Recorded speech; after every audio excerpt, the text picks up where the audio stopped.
Hello students, welcome back to the channel.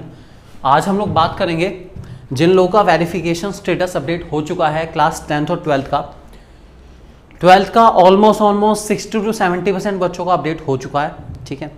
और 10th class में 24 के बाद अपडेट होने शुरू हुए हैं। रीजन के हिसाब से डिपेंड करता है कि कितने टाइम में अपडेट होगा।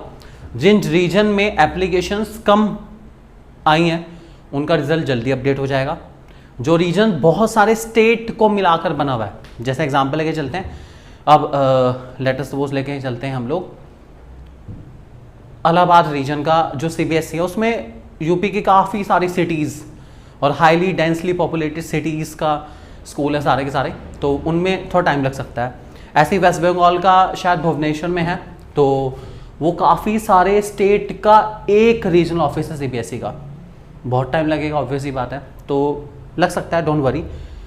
क्लास 12 का ऑलमोस्ट 31 मई तक अपडेट हो जाना चाहिए, क्योंकि फर्स्ट का उनका नेक्स्ट स्टेप है।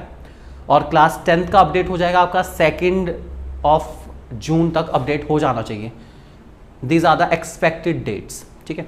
फिलहाल बात करने वाला हूं आज के इस वीडियो में कि अगर आपका वेरिफिकेशन स्टेटस आया है नो मिस्टेक फाउंड, तो व्हाट टू डू नेक्स्ट, आगे क्या करना है ये बताओ भाई जल्दी जल्दी।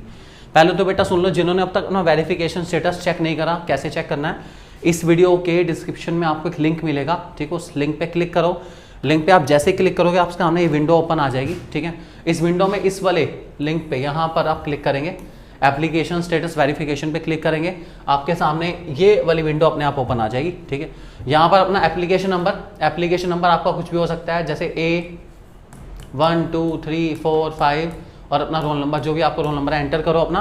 ये दोनों डिटेल एंटर करने के बाद आपके सामने कुछ ऐसा वेरिफिकेशन स्टेटस खुला हुआ आ जाएगा। हो सकता है, अब बात चल रही है नो मिस्टेक फाउंड की। बहुत सारे बच्चे पूछ रहे हैं कि सर मेरा रिमार्क एम्प्टी है, मेरे रिमार्क में कुछ नहीं आया। भाई यहां पर वेरिफिकेशन स्टेटस आपको दे दिया गया नो मिस्टेक फाउंड, मतलब सीधी सी बात है, इस वर्ड पे ध्यान दो। कौन सा वर्ड है? No mistake found. रिमार्क में कुछ लिखा है नहीं लिखा है, जैसे यहां पर नो मिस्टेक फाउंड 2 बार लिख दिया। अरे भैया गलती नहीं है तो गलती नहीं है, चाहे 40 बार लिखवा लो, गलती नहीं है। मैं आपको ऑलरेडी बता चुका हूं कि वेरिफिकेशन में ओनली एंड ओनली 0.1% बच्चों के मार्क्स में चेंज आता है। और एक केस हमारे पास ऐसा आया है बकायदा इस बार, जो कि शायद वेरिफिकेशन केस में रियल में हिस्ट्री क्रिएट करने वाला है, और वो सच में हिस्ट्री क्रिएट करेगा, क्योंकि उस बच्चे के वेरिफिकेशन में ना तो 1 नंबर बढ़ा है, ना 2 नंबर बढ़ा है, ना 3 बढ़ा है, ना 10 बढ़ा है, ना 20 बढ़ा है, ना 30 बढ़ा, ना 50 बढ़ा, 70 नंबर के आसपास उस बच्चे का बढ़ा है, 70 मार्क्स।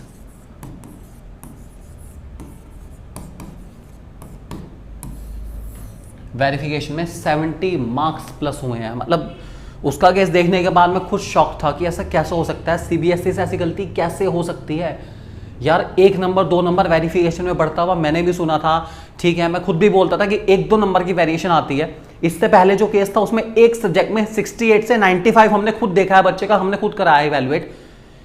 लेकिन ये वाला केस जो हमारे पास आया है, और बहुत मुश्किल से उसका सारा डेटा अरेंज हो पाया, क्योंकि बच्चा अपनी पहचान शेयर करने को तैयार नहीं। बच्चा कह रहा प्लीज़ किसी को मत बताना, कॉन्फिडेंशियल रखना चाहता है। लेकिन मैं नहीं भाई नहीं, भले चाहे मुझे सारी डिटेल हाइड करनी पड़े, लेकिन ये मैं नहीं छुपा सकता अपने इतने सारे लोग जो मुझे फॉलो करते हैं, जिनको मुझ पे विश्वास है कि सर ने बोला है वेरिफिकेशन में चेंज आ सकता है तो चेंज आ सकता है। और 70 मार्क्स का चेंज यार मायने रखता है। 70 मार्क्स, लगभग बच्चे के मार्क्स 13 से 14% बढ़ गए। 13-14% बहुत ज़्यादा नंबर होते हैं। फिलहाल वो आपको नेक्स्ट वीडियो में दिखाऊंगा। नो मिस्टेक फाउंड वाले करेंगे कि आप सुन लो मेरी बात ध्यान से, ठीक है।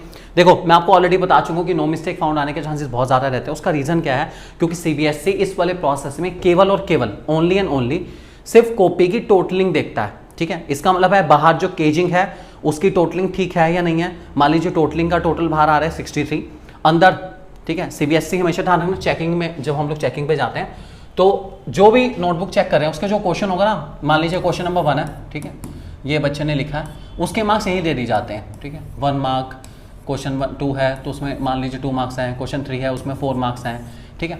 तो ये जो लेफ्ट हैंड साइड पे टोटलिंग दिखाई जाती है सर्कल करके, इस टोटलिंग का टोटल करना और कुछ नहीं करना, ठीक है। तो यही प्रोसेस को हम कहते हैं वेरिफिकेशन। ये जो टोटलिंग आपको यहाँ दिख रही है ना 1 2 4, बाहर केजिंग है उसमें भी ये टोटलिंग लिखी होती है, अंदर जो नोटबुक है उसमें हर क्वेश्चन के सामने उसके मार्क्स लिखे होते हैं। दोनों मार्क्स को टैली करना कि भाई अंदर का टोटल 63 है, बाहर का टोटल 63 है, ठीक है। इसका मतलब टोटल में कोई गलती नहीं है, वेरिफिकेशन प्रोसेस समाप्त हुई। यही वेरिफिकेशन है। और ये टोटलिंग करने के लिए सीबीएसई हाईली रिप्यूटेड टीचर्स को हायर नहीं करता है। आई रिपीट, इस प्रोसेस के लिए सीबीएसई टीचर्स को हायर नहीं करता है क्योंकि क्लैरिकल वर्क है, ये कोई भी कर सकता है, बड़ी बात नहीं है। इसके लिए क्यों सीबीएसई टीचर्स को बुलाएगा, उनको पैसे देगा चेक करने के लिए, ऐसा कुछ नहीं है। ये क्लैरिकल वर्क है, सीबीएसई क्लैरिकल वर्क करता है, ठीक है। अब रहेगी आगे क्या कर सकते हैं भाई, नो मिस्टेक फाउंड आ गया, अब खेल है कॉन्फिडेंस का, बस आगे कॉन्फिडेंस का स्टेप है। अगर आपको लगता है कि पेपर अच्छा हुआ था यार, नहीं पेपर बहुत अच्छा हुआ है, तो जंग वहीं है यार, उसी बात की है। मुझे तसल्ली चाहिए कि मेरे मार्क्स कटे तो कटे कहाँ, बढ़े या ना बढ़े उसको बाद में देखूंगा, लेकिन पहले मेरे को देखना है कि मेरे मार्क्स कहाँ डिडक्ट हुए हैं, कहाँ कटे हैं, मुझे ये जानना है। तो बेटा जिनका नो मिस्टेक फाउंड आ चुका है उनको तो घबराने की जरूरत ही नहीं है यार, बेचिंत होकर अपनी आंसर शीट मंगाओ। आंसर शीट मंगाने की डेट नोट कर लो, किस दिन आप अप्लाई कर सकते हो आंसर शीट के लिए, वो डेट बहुत इंपॉर्टेंट है। डेट जाने के बाद कुछ नहीं होगा यार, ध्यान रखना इस बात को। अप्लाई फॉर आंसर शीट,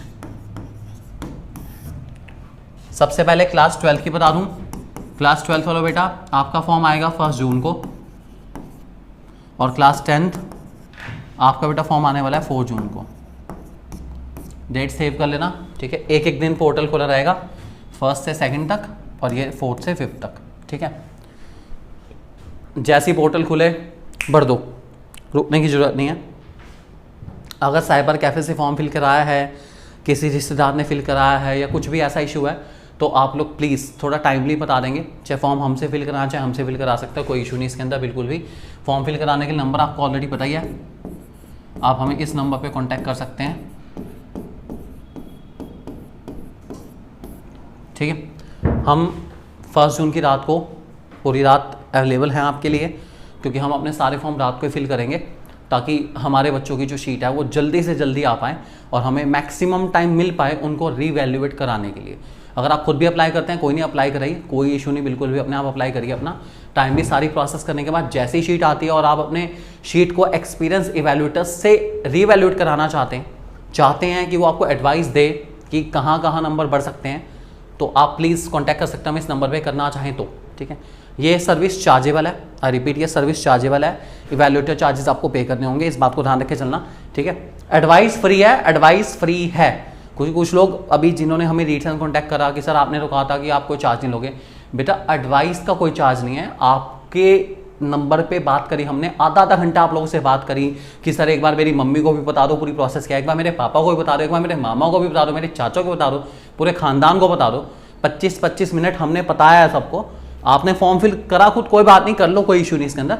लेकिन जो सर्विस चार्जेबल है सो चार्जेबल है, उसके अंदर कोई स्कोप नहीं है, बिल्कुल भी कोई बार्गेनिंग नहीं है, बिल्कुल भी सीधी सी बात है, ठीक है।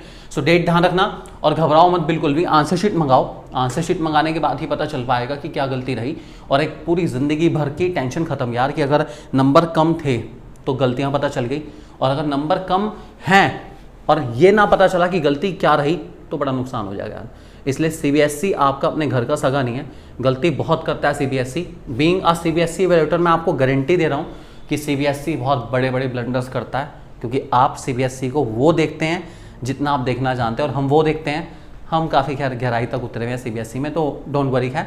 और जिन बच्चों की वेरिफिकेशन में चेंज आया बेटा, ज़रूर अपना वेरिफिकेशन स्टेटस जब अपडेट हो जाए शेयर करिए। जिसका भी मिस्टेक लेटर सेंट लिखा हुआ आएगा, करेक्शन कंफर्म लिखा हुआ आएगा, ठीक है, कुछ भी ऐसा लिखा आता है तो प्लीज़ इन्फॉर्म करिए हमें, और अपना वेरिफिकेशन स्टेटस जैसा अपडेट होता है ज़रूर बताइएगा कमेंट सेक्शन में जाके कि क्या आपका नो मिस्टेक फाउंड आया या फिर कुछ करेक्शन का स्कोप आया है।